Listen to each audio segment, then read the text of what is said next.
Това всъщност е реализация на една мечта, да се реализира мероприятие от подобен род по този начин. За пръв път в България, откакто аз посещавам и ходя на ретро-паради, ретро-ралита, се прави такъв конкурс за елегантност на едно абсолютно високо ниво. Просто няма човек, който да не е възхитен от мероприятието. Събитието се превърна в един празник за града и за всички присъстващи. Перфектно е организиран, само класни автомобили, едни от най-хубавите в България. Радостен съм да открия първия конкурс за елегантност за ретро и класически автомобили.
Силва Клауд е наследника на Силва Dawn. Значи, те ги произвеждат от 55 до 66 година. Това е третия модел на Клауд, който е най-усъвършенствания.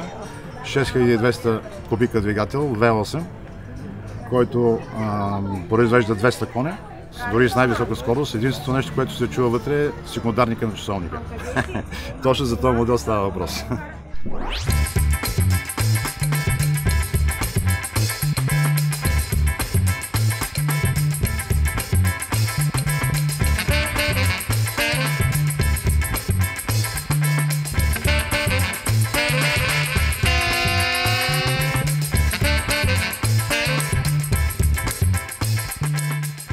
Автомобил е един от редките, които съществуват все още в света.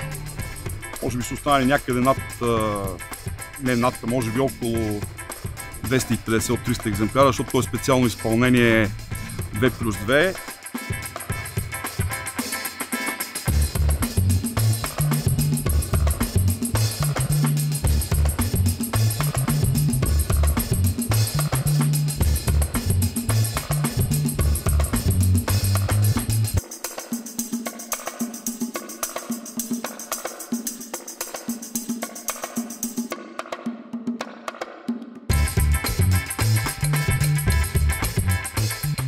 Аз съм притежател на автомобил ГАЗ-13 или популярното наименование в България, това е Чайка.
Първа награда.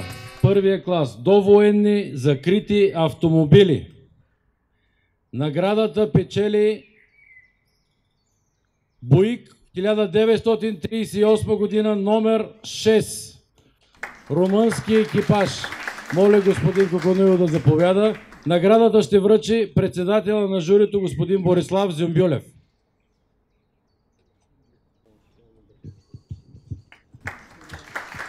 Аплодисменти за победителя. Един прекрасен Буик. Благодаря, господин Коконоилов. Следващия клас. Довоенни открити автомобили.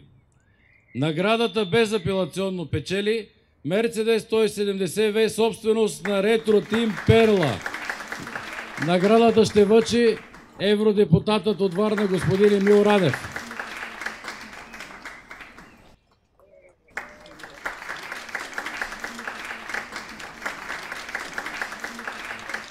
Аплодисменти за господин Колев. Никога до сега не е печелил награда. За първи път му е. Следващия клас. Следвоенни туринг автомобили. Стига. Мерцедес 220C, реставраторско студио, САС студио. Господин Николаев, заповядайте за наградата. Наградата ще връчи господин Райчев, собственик на комплекс Дръстър. Аплодисменти, най-после го издаде този автомобил. Награда след военни кабриолети.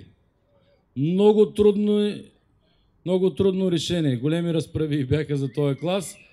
Спечели Триумф 2000 Roadstar Тодор Деляков. Поморие. Наградата ще връчи Дончо Дончев. Честито, господин Деляков. Най-трудният избор беше за вашата кола. И наградата, която спечелих, е за следвоенен кабриолет. Много съм щастлив от тази награда, понеже конкуренцията, както казаха организаторите, е била най-голяма за този клас автомобили. Автомобила съм го закупил преди 10 години от Англия, реставриран тогава и до сега не е баран, може би след някои години ще предстои нова реставрация. Спортни автомобили 60-те, 70-те години, тук беше безапелационно. Всички гласуваха за Рено Алпин, Булгар Алпин Манджуков. Наградата ще връчи кмета на град Силистра, доктор Юлиан Найденов.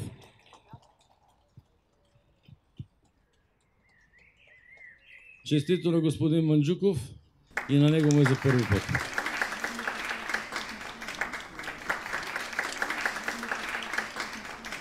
Култови автомобили на 20 век.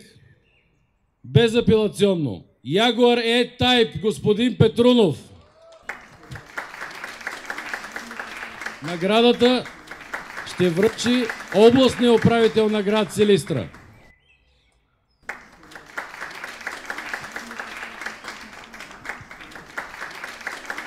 Честито, господин Петрунов. Успяхме да възстановим автомобила след около 2-2,5 години работа и сме благодарни, че това нещо беше оценено от журито на конкурса. Автомобили от Източна Европа или нас червеното знаме родини. Председателката на дамския ретро клуб Ваня Антонова. Наградата ще връчи Дончо Дончев. Не е случайно, че той връчва. С червена риза е. Моля, госпожа Антонова. Ваня. Така червеното шалче. Браво, Ваня.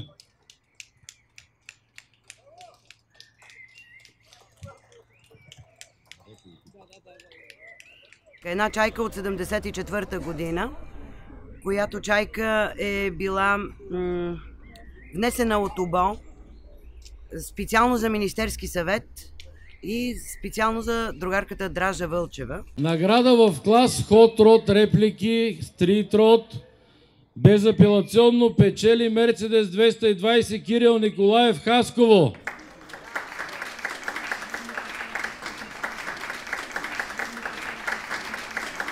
Наградата ще връчи Емил Радев.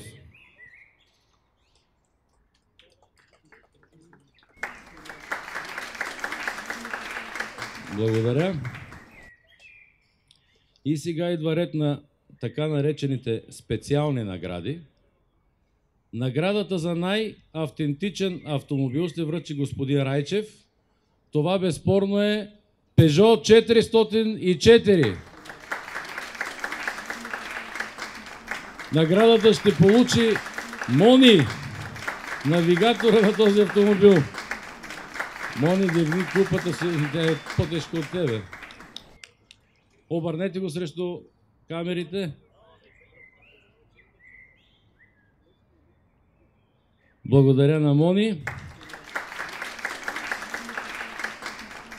Дами и господа, предварително бях предупредил журито, че избора ще бъде много труден. Награда на публиката. Може би всички чакате най-вече тази награда. Борбата беше много оспорвана, но явно младите хора на конкурса са повече.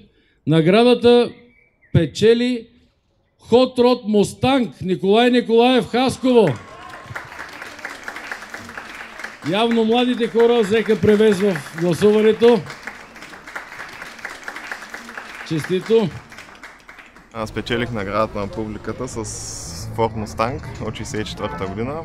Днес получихме една много хубава награда. Това е наградата на кмета на град Силистра, който мисля, че има много добър вкус за автомобилите. За конкурса, какво мога да кажа? Перфектно е организиран, само класни автомобили, едни от най-хубавите в България. Участниците също много добре се представиха, организаторите са брилянтни, всичко е на много високо ниво. Голямата награда на конкурса The Best of the Show. Журито беше категорично при присъждането на тази награда. Това е Ягуар Марк 5 Георги Иванов, Хасково.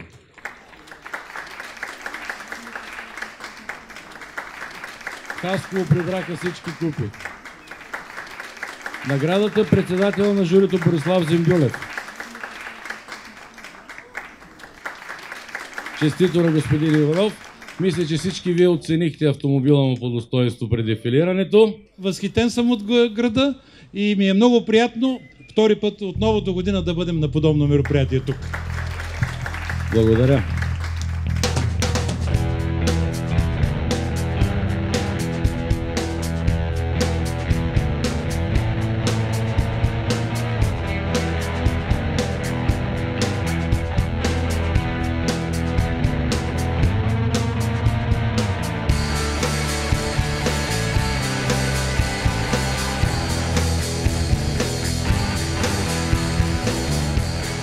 Видях радост и възхита от това, което те видяха и надявам се, че дори и тези, с които не съм разговарял, са изключително доволни от днешното събитие.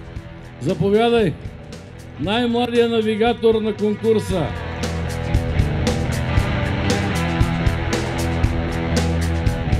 Искам да благодаря на всички и на участниците, най-вече за това, че ни повярваха и дойдоха до тук. Не беше лесно да ги докараме до Силистра. Искам да благодаря и на зрителите, че уважиха събитието.